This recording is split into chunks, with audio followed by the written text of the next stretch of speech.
थम्मा एक supernatural horror comedy film है जो मैडक हॉरर कॉमेडी यूनिवर्स एमएचसीयू का हिस्सा है। इसमें आयुष्मान खुराना एक रिपोर्टर आलोक गोयल की भूमिका निभाते हैं जो जंगल में रहस्यमयी लड़की तड़का रश्मिका मंदाना से मिलता है। तड़का का संबंध एक पुरानी बेटाल, एक तरह के पिशाच समुदाय से है। जैसे जैसे कहानी आगे बढ़ती है, आलोक को उस रहस्यमयी दुनिया की गहराई समझ में आती है और वह अपने अंदर के अंधेरे हिस्से को स्वीकार कर पाता है, जिससे एक प्राचीन खतरा सामने आता है। आयुष्मान खुराना ने कॉमिक और थोड़े डार्क किरदार के बीच संतुलन अच्छा रखा है। शुरुआत में हल्का फुल्का, बाद में गंभीरता आती है। रश्मिका मंदाना तड़का की मासूमियत और भीतर की ताकत दोनों दिखाती है, लेकिन कुछ समीक्षकों को उनकी केमिस्ट्री और संवाद शैली में कमी लगी है। नवाजुद्दीन सिद्दीकी विलन के रूप में प्रभावशाली हैं। उनकी उपस्थिति फिल्म में ग्रेविटी जोड़ती है।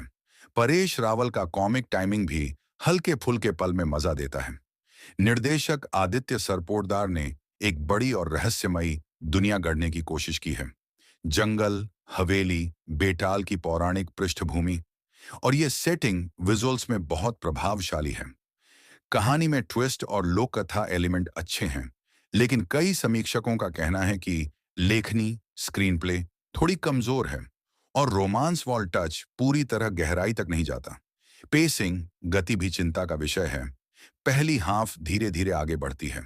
फिल्म में हॉरर और कॉमेडी का संतुलन है, लेकिन इंडिया टुडे जैसी समीक्षा कहती है कि डरावनी पल कम असर करते हैं और जो हास्य है वह हमेशा मजबूती से नहीं लैंड होता।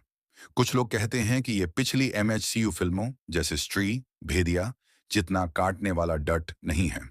इंडिया टुडे दृश्य प्रभाव, वीएफएक्स और दृश्य सौंदर्य, विजुअल्स, वीएफएक्स और सिनेमैटोग्राफी, कैमरा वर्क मजबूत हैं।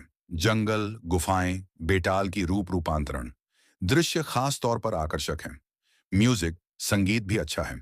कुछ गाने बहुत यादगार हैं, लेकिन बैकग्राउंड स्कोर कभी कभी ज्यादा जोरदार लगता है। लेखन में कमजोर हिस्से हैं। कुछ पात्रों का आर्क, कैरेक्टर डेवलपमेंट पूरा नहीं खुलता। रोमांटिक केमिस्ट्री पूरी तरह विश्वसनीय नहीं है। यूनिवर्स कनेक्शन बहुत ज्यादा महसूस होता है, जैसे इसे सिर्फ बड़े फ्रेंचाइजी की सीढ़ी के रूप में इस्तेमाल किया गया हो। यदि आप हॉरर कॉमेडी और लोक कथा पसंद करते हैं, तो थमा एक मजेदार और दृश्य रूप से समृद्ध अनुभव दे सकती है। यह मैडक हॉरर कॉमेडी यूनिवर्स को और बड़ा बनाती है। फ्रेंचाइजी के जरूरी ईस्टर एग्स, छुपे हुए संकेत हैं, जिससे आगे की फिल्मों का बेस तैयार होता है। दर्शकों के लिए त्योहार का मूवी अनुभव, दिवाली जैसा समय देखते हुए हल्की डर प्लस प्यार प्लस मजा की तुकबंदी सही बैठती है। थम्मा एक पैकेज्ड एंटरटेनर है। बहुत ज्यादा गहराई की उम्मीद न करें, लेकिन अगर आप एक हल्की डरावनी रोमांटिक कॉमेडी देखना चाहते हैं जिसमें विजुअल्स और यूनिक कॉन्सेप्ट हो, तो यह आपके लिए वर्थ वॉच हो सकती है। रेटिंग मेरे हिसाब से 3 में से 5।